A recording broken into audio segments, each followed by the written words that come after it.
Oui Marguerite, bonjour. Bonjour. Et bienvenue. Vous êtes donc députée Renaissance de Saône-et-Loire et vous êtes membre de la Commission des Finances, c'est-à-dire que le budget va être votre quotidien dans les semaines qui viennent. Alors on en connaît les grandes lignes, néanmoins, vu de l'extérieur, on voit qu'il y a peu d'économies faites sur le budget de la nation dans cette édition 2023. Oui, alors d'abord c'est un budget qui est extrêmement protecteur du Français, du pouvoir d'achat des Français, absolument. Il prolonge en fait les dispositifs que nous avions déjà mis en place et grâce à ce budget, nous allons avoir des augmentations qui vont être bien moindres que si nous n'avions rien fait. Je rappelle que 15%, là où si nous n'avions rien fait ou nous ne faisions rien, nous aurions 100% d'augmentation. Donc, alors même si le budget est fondé sur une hypothèse d'inflation, 5 et quelques pourcents qui est incertaine. Qu'on peut toujours discuter. Par essence, les prévisions, moi j'ai travaillé 13 ans dans la maison Bercy, c'est par définition pas une science exacte. Néanmoins, là, c'est un scénario dans lequel on continue à avoir une inflation qui est élevée jusqu'à la fin de l'année et qui tend à refluer à partir de l'année prochaine. Là aussi, s'il y avait un autre scénario, soit plus optimiste, soit plus pessimiste dans les prochaines semaines, évidemment, les services les ajusteraient en conséquence. Ensuite, c'est un budget qui traduit les priorités du gouvernement, des augmentations assez importantes d'effectifs, notamment dans la justice, une augmentation de 10 000 équivalents temps plein, donc c'est absolument inédit, ça traduit des engagements du président de la République, de la Première ministre et du ministre de la Justice.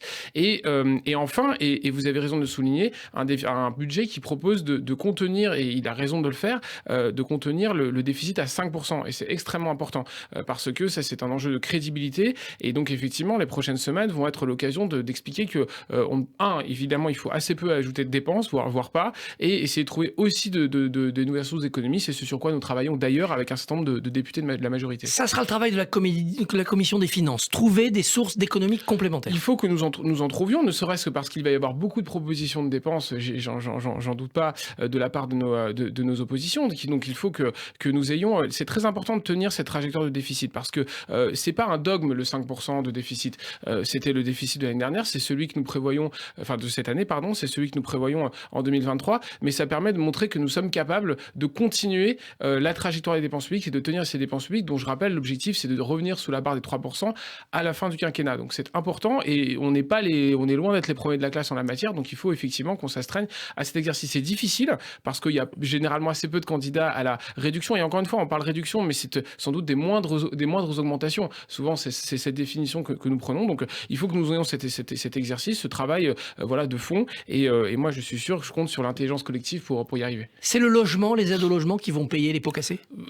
On va voir cette discussion. Il y a pas que les aides au logement ce sont des dépenses importantes. On voit bien qu'on dépense de façon importante dans le logement, que c'est pas toujours totalement efficace. Là aussi, c'est une source éventuelle, mais je laisserai bien sûr la discussion avoir lieu. Moi, c'est pas moi qui décide seul et nous sommes évidemment tous autour de la table à la Commission des Finances et dans l'hémicycle. Mais je crois qu'il faut que nous ayons ce travail sérieux, pas pour le plaisir de réduire la dépense publique, mais pour le plaisir d'avoir un budget qui à la fois tient les engagements, et c'est important, mais en même temps, qui tienne ce déficit de 5%. 3 000 milliards de dettes quand même pour la France, et ça se creuse encore, et les taux d'intérêt augmentent et vont augmenter. Comment on s'en sort ? Bon, d'abord, ils augmentent, ils étaient à un niveau extrêmement bas. Je rappelle que il y a quelques années, même il y a encore presque quelques mois, la France empruntait jusqu'à pratiquement 7 ans, c'était presque comme l'Allemagne d'ailleurs, à des taux négatifs. Donc on revient à des niveaux qui sont certes beaucoup plus élevés que ce qu'ils étaient il y a quelques mois, mais qui sont à des niveaux qui restent autour de 2, de 5, c'est le taux de rendement de l'OAT. Mais en revanche, effectivement, ce qui est important, au-delà du niveau de dette, c'est la trajectoire du déficit.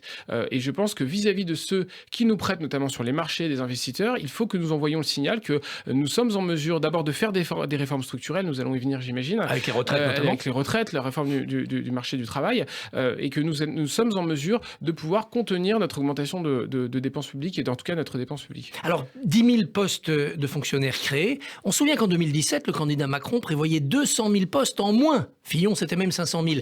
On a oublié tout cela. Il faut diminuer le nombre de postes de fonctionnaires pour faire des économies. Il vous a pas échappé, puisque je le citais, qu'il y a des augmentations qui sont prévues, notamment en la justice, c'est une augmentation inédite. Dans l'armée aussi, 1000 ETP supplémentaires. Il y a aussi la création des brigades de gendarmerie dans nos territoires, nos circonscriptions. C'est extrêmement important parce qu'il faut faire le lien.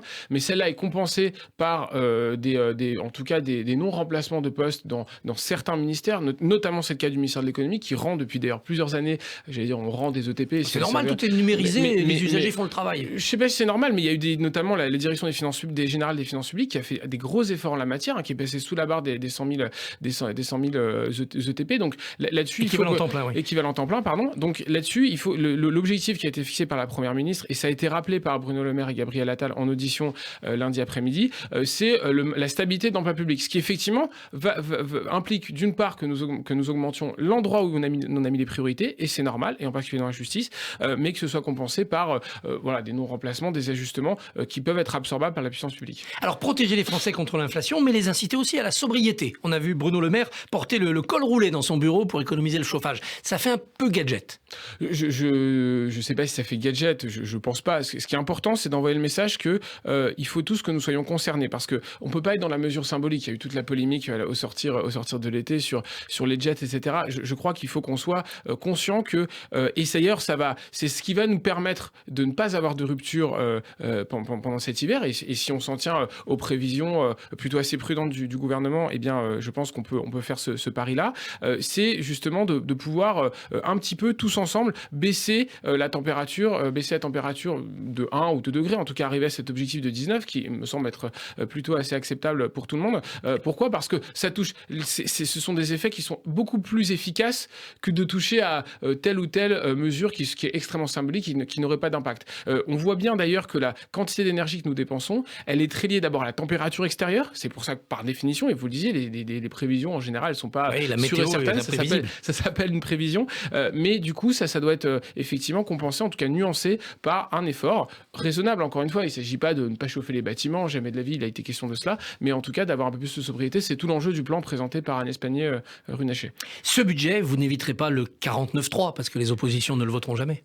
Je ne sais pas si on l'évitera, c'est une option qui semble possible, c'est probable vraisemblablement, mais le sujet c'est pas de savoir si on va utiliser ou pas le 49.3, c'est de savoir est-ce qu'on aura un débat serein. Nous, si en tout cas si le gouvernement peut l'éviter, je suis sûr qu'il prendra cette option. Maintenant, j'en appelle à la responsabilité de tous. Tant que nous avons un débat serein, sérieux, équilibré, parce qu'il ne s'agit pas de rajouter indéfiniment des dépenses publiques, eh bien nous continuerons ce débat. En revanche, si il y avait blocage, et on prendra le temps qu'il faut, mais si on arrive à une situation de blocage, les Français ne comprendraient pas que nous ne puissions pas voter un budget. Un budget, pas pour se faire plaisir à nouveau d'utiliser le 49.3, mais parce que nous avons besoin d'un budget pour la France, pour payer nos hôpitaux, pour payer nos enseignants, pour payer nos militaires, pour payer... Et ça, c'est extrêmement important. Donc, l'objectif, c'est d'avoir un budget opérationnel à la fin de l'année pour qu'il puisse s'exécuter au 1er janvier.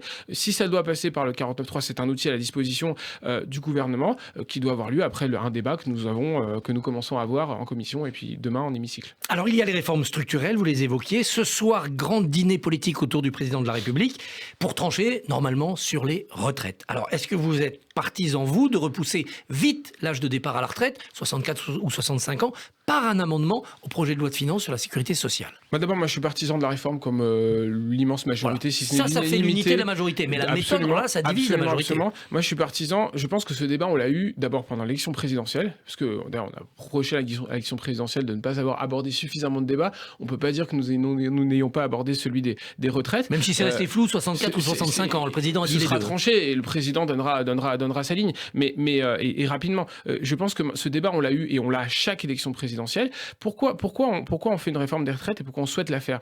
C'est parce que les retraites, c'est un quart des dépenses publiques. Et c'est une dépense publique où il y a beaucoup, beaucoup d'inertie.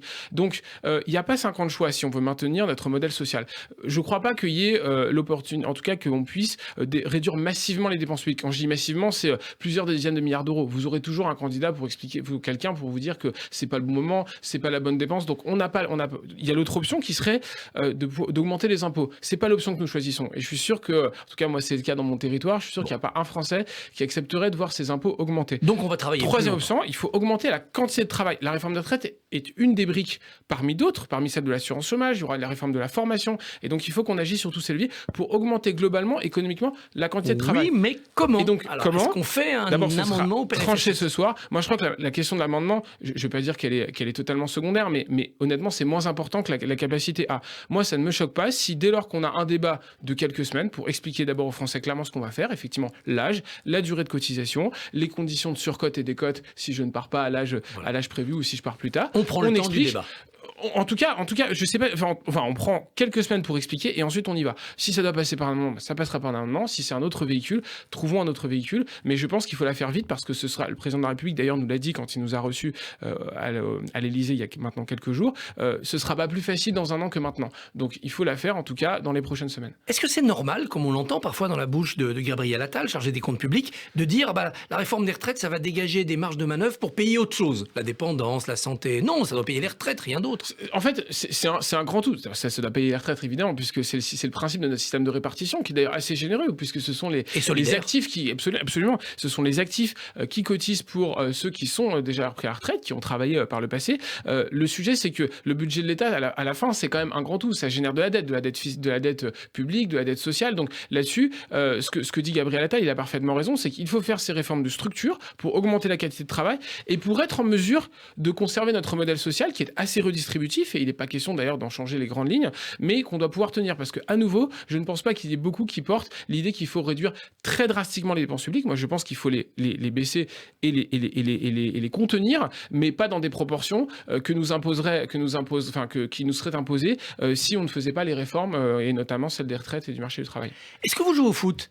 Je jouais par le passé, mais je joue Parce pas qu'il y a au foot. une équipe parlementaire et en ce moment elle est en pleine zizanie. Les députés LFI et PS qui devaient jouer pour un match caritatif refusent de le faire parce qu'il y aura des joueurs Rassemblement National. Est-ce que vous les comprenez ou est-ce que vous dites attendez, le sport, c'est pas la politique? La question se pose en tout cas parce que Aurore Berger d'ailleurs nous l'a dit, la présidente de notre groupe nous l'a dit en disant on respecte le choix des Français, ils ont élu une assemblée effectivement qui est j'allais dire plus hétéroclite, je sais pas si c'est le bon terme, mais en tout cas qui est peut-être plus représentative. D'ailleurs on souhaitait la proportionnelle, voilà un bon exemple ça pourrait être un exemple de résultat proportionnel. Mais il faut pas banaliser le RN, c'est ça? Je pense qu'en tout cas on peut choisir avec qui on fait équipe, et ça c'est important. Moi je discute avec des parlementaires venus du PS, venus des LR, ça c'est vrai, mais c'est vrai que c'est plus compliqué pour plein de raisons de discuter avec la France Insoumise et les députés RN. Moi je les ai combattus sur le terrain, j'ai d'ailleurs j'étais au deuxième tour face à un candidat de la France Insoumise, il y avait un candidat évidemment RN face à moi au premier tour, donc je les combats parce que je combats l'extrémisme d'où il vient.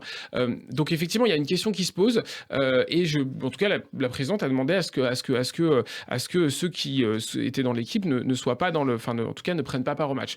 Maintenant je comprends que d'autres s'étaient déjà engagés, qu'on est très proche du match, je crois qu'il a lieu aujourd'hui ou demain d'ailleurs, je sais pas. Et c'est une cause caritative, c'est pas pour... Voilà, je laisse en tout cas à ceux qui avaient pris cet engagement en conscience de pouvoir jouer ou pas. Je suis pas sûr que si finalement il y en a qui joueraient, ça les rendrait amis du FN, alors même que d'ailleurs une des clés de notre majorité c'est de combattre les extrêmes. Donc, Louis Marguerite, merci, bonne journée. Merci à vous.